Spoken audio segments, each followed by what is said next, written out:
해리포터 시리즈가 신비한 동물사전 시리즈로 넘어오면서 그 무대는 영국만이 아닌 미국, 프랑스로 바뀌었고 그에 따라 국적이 다른 여러 나라의 마법사들이 등장하고 있습니다. 우리가 잘 알고 있는 알버스 덤블도어는 영국 호그와트 출신으로 교수로 재직하다가 교감, 나아가 교장의 자리에까지 오르게 됩니다. 또한 마법사의 돌의 주인이자 덤블도어의 절친인 니콜라스 플라멜은 프랑스의 보바통 출신으로 알려져 있습니다. 그리고 신비한 동물 사전의 악역으로 주목받는 갤러트 그린델왈드는 북유럽의 덤스트랭 출신으로 알려져 있습니다. 오늘은 바로 마법학교 보바통과 덤스트랭 그리고 그 출신 마법사들에 대해 알아보겠습니다.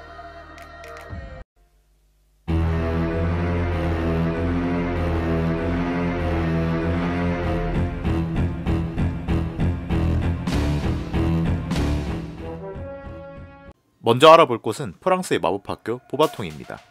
첫 등장은 해리포터와 불의 잔에서 트리위저드 시합이 열리면서였는데요. 호그와트 방문 당시에는 12마리의 날개 달린 말들이 이끄는 마차를 타고 왔으며 당시 시점으로 교장은 올림프 맥심으로 우아한 이미지의 여학생들이 인상적이기도 했습니다. 학교 이름의 어원은 프랑스어의 부와 바통의 합성어로 아름다운 방맹이들이라는 뜻인데요. 약 700년의 역사를 가지고 있고 7년 기숙사제로 운영되고 있다고 합니다. 포터모어를 통해 공개된 위치에 따르면 프랑스 남부 피레네 산맥에 위치하고 있다고 하지만 머글들 뿐만 아니라 다른 라이벌 학교들 또한 비밀을 알아채지 못하도록 좌표 측정 불가 마법으로 보호받고 있다고 합니다. 또한 학교의 건물은 화려한 궁전을 사용한다고 하는데 성의 주변은 마법으로 만들어진 정원과 잔디밭으로 둘러싸여져 있으며 그 경관은 방문객들의 말에 의하면 숨이 막힐 정도로 아름답다고 전해집니다. 보바통은 한 연금술사의 후원을 받고 있다고도 알려져 있는데 이는 플라멜 부부가 설립자인 마녀와 친했기 때문이라고 합니다. 그리고 학교 공원에는 이들 부부의 이름을 딴 거대한 분수도 있다고 합니다. 학교의 문장은 방패 안에 3개의 별이 반짝이고 있는 황금빛 요술 지팡이 2개가 서로 교차되어 있는 모양이고 호그와트를 방문한 보바통 학생들의 모습을 보면 교복은 기본적으로 푸른색 계열의 비단 재질이며 이 교복은 용도에 따라 2가지 복장으로 나뉜다고 합니다. 트리위저드 시합 입장 때와 같은 얇은 드레스는 격식이 필요한 자리에서나 여행용으로 입는 복장이고 또 다른 하나는 카라가 달린 클래식한 정장 형태의 일상복이 있습니다. 영화에서는 우아한 이미지를 강조하기 위해 여학생들만 등장시켰다고는 하지만 사실은 남녀공학이라고 합니다. 해리포터 소설에서는 페틸 자매가 보바통 남학생들과 춤을 추는 모습이 서술되어 있기도 합니다. 또한 학생들의 국적은 프랑스인이 대다수라고 하지만 스페인, 포르투갈, 네덜란드, 룩셈부르크, 벨기에 등 다른 국적의 학생들도 꽤 된다고 합니다. 보바통 학생들에 의하면 식당에서는 호그와트에 비해 덜 기름진 음식들이 제공되며 식사 중에는 나무 님프로 구성된 합창단이 세레나데를 불러준다고도 합니다. 보바통은 호그와트와는 건전한 라이벌로 돈독한 관계를 쭉 유지해 왔다고 하며 특히 5년마다 열리는 트리위저드 시합에서는 보바통은 62번, 호그와트는 63번 우승했다고 합니다. 보바통 역시 명문 마법학교이기 때문에 훌륭한 마법사들을 많이 배출하기도 했는데 먼저 보바통의 교장 올림프 맥심부터 알아보겠습니다. 그녀의 신체적 특징으로는 어마어마하게 큰 키가 있습니다. 그녀는 거인 혼혈로 키는 무려 11피트 7인치라고 하는데 그녀와 비슷한 키를 가진 건 해그리드 정도밖에 없을 거라고 합니다. 트리위저드 시합을 위해 보바통의 학생들을 인솔해 왔는데 해그리드와 러브라인이 있기도 했습니다. 또한 영화에서는 묘사되지 않았지만 명문학교의 교장인 만큼 마법 능력도 우수할 것으로 생각되는데 소설에서는 덤블도어의 부탁으로 해그리드와 함께 거인들에게 볼드모트와 맞서달라며 협조를 구하러 간 적이 있습니다. 이때 해그리드가 거인들에게 붙잡힐 뻔하자 엄청나게 빠른 속도로 주문시전을 하여 구해준 적이 있다고도 합니다. 다음 플레르 델라쿠르는 트리위저드 시합에서 보바통의 대표 선수로 출전하였으며 외모적으로는 훤칠한 키에 푸른 눈동자와 은색에 가까운 금발을 지니고 있으며 설정상 해리포터 세계관 최고 미녀로 묘사됩니다. 이는 할머니가 벨라인 혼혈이기 때문에 그런 것이라고 하는데 호그와트의 해리와 론을 비롯한 남학생들 여럿이 그녀에게 넋이 나가기도 했습니다. 소설에서는 프랑스 어강 때문인지 영어 실력을 상당히 어눌하게 표현하기도 했습니다. 영화에서는 불의 잔 트리위저드 시합 이후에 언급이 없다가 죽음의 성물편에서 갑자기 등장해서 플레르였는지 모르는 이도 있었다고 하는데 소설상으로는 보바통을 졸업한 뒤에 영국으로 건너와 그린고트 은행에서 근무하게 됩니다. 이때 빌 위즐리와 만나고 약혼까지 하게 됩니다. 니콜라스 플라멜은 마법사이자 연금술사로 해리포터 시리즈의 시작이었던 마법사의 돌에서 첫 언급이 되었으며 그가 바로 마법사의 돌의 주인이자 제작자입니다. 14세기부터 프랑스에 살았다고 전해지며 알버스 덤블도어와는 함께 연금술 연구를 했던 파트너이자 절친한 친구 사이라고 합니다. 동시에 보바통의 설립자인 마녀와도 친했다고 하는데 그는 보바통에 다니던 중 아내인 페레넬 플라멜을 만났고 마법사의 돌을 이용한 영생의 약으로 아내와 함께 600살이 넘게 살아왔다고 합니다. 이들 부부는 보바통에 금전적으로 상당한 후원을 하고 있고 덕분에 보바통 학생들은 좋은 환경에서 교육받을 수 있었다고도 합니다. 지금까지는 이름만 언급되었지만 이번에 개봉하는 그린델왈드의 범죄 예고편에 등장하면서 드디어 그에 대한 이야기가 다뤄질 것 같습니다. 다음은 북유럽의 덤스트랭입니다. 최소 1294년 이전에 설립되었다고 전해지는 전통 있는 학교로 보바통과 함께 트리위저드 시합에 참가하면서 처음으로 등장했습니다.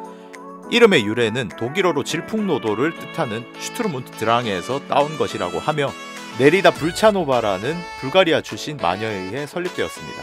다른 마법학교들과의 경쟁 때문인지 기밀 유지에 철저해서 정확한 위치는 밝혀지지 않았지만 학생들의 이름이나 전반적으로 묘사되는 이미지와 교복으로 모피 망토를 입는 것 등으로 보아 노르웨이나 스웨덴 부근의 추운 지방에 있는 것으로 추측되곤 합니다. 때문에 방문자들은 의무적으로 기억력 수정 마법으로 어떻게 왔는지에 대한 기억을 수정한다고 합니다. 어둠의 마법 방어술만 가르치는 호그와트와는 다르게 덤스트랭은 어둠의 마법의 긍정적인 입장이고 교과 과정에서도 다루고 있는 것으로 유명합니다. 교장인 이고르 카르카로프도 죽음을 먹는 자 출신으로 루시우스 말포이는 원래 아들 드레이코 말포이를 덤스트랭에 입학시키려 했지만 아내인 나시사 말포이가 먼 곳으로 보내는 걸 달갑지 않게 생각하여 호그와트에 입학시켰다고 합니다. 기본적으로 머글 혈통 학생은 입학조차 허가하지 않지만 모든 학생들이 순수 혈통 우월주의인 것은 아닌 것 같은데 빅터 크룸은 머글 혈통인 헤르미온느에게 반해서 데이트까지 신청을 하기도 했고 다른 덤스트랭 학생 대표단들도 호그와트에 체류하는 동안 특별히 문제를 일으키진 않았습니다. 빅터 크룸의 말에 의하면 덤스트랭의 성은 4층이라고 합니다. 마법을 사용하기 위한 목적으로만 불이 켜져 있을 정도로 상당히 어둡고 운동장은 호그와트의 운동장보다 크지만 겨울에는 낮이 아주 짧아 이용하는 경우가 거의 없다고 하는데 내부 시설이 호그와트처럼 화려하지는 않은 것 같습니다. 트리위저드 시합을 위해 교장 이고르 카르카로프의 인솔로 학생들은 잠수 기능이 있는 까만 유령선을 타고 호그와트를 방문했는데 이 장면은 캐리비안 해적에 나온 플라잉 더치맨이 떠오르기도 했습니다.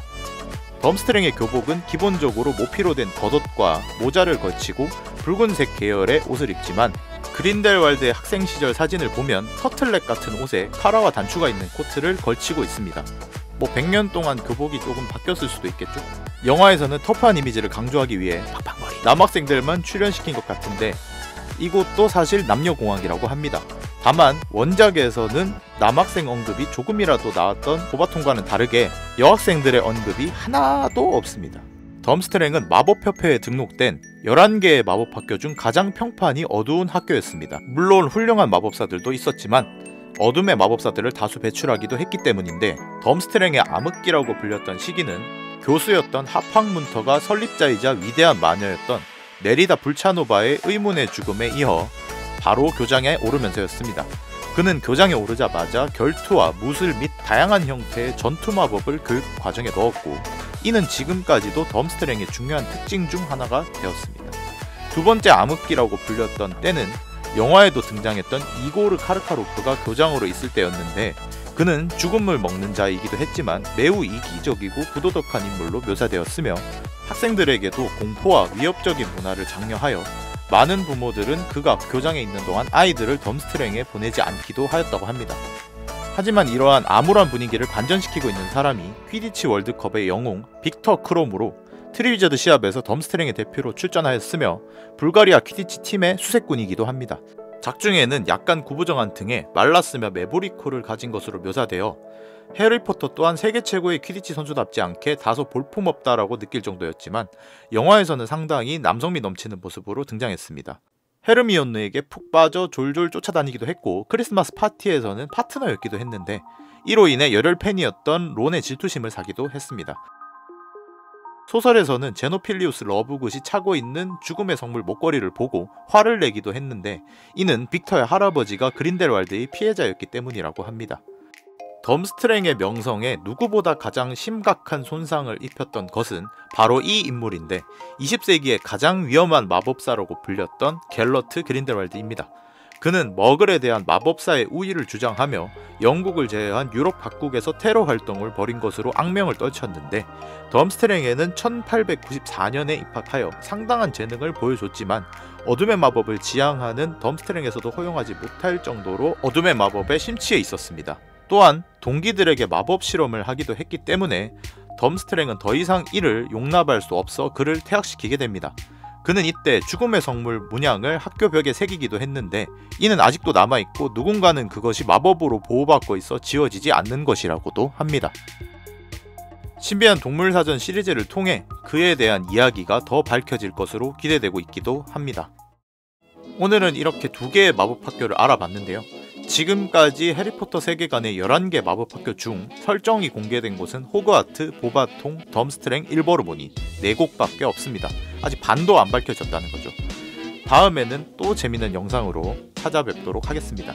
영상이 재밌으셨다면 좋아요와 구독 부탁드립니다. 안녕!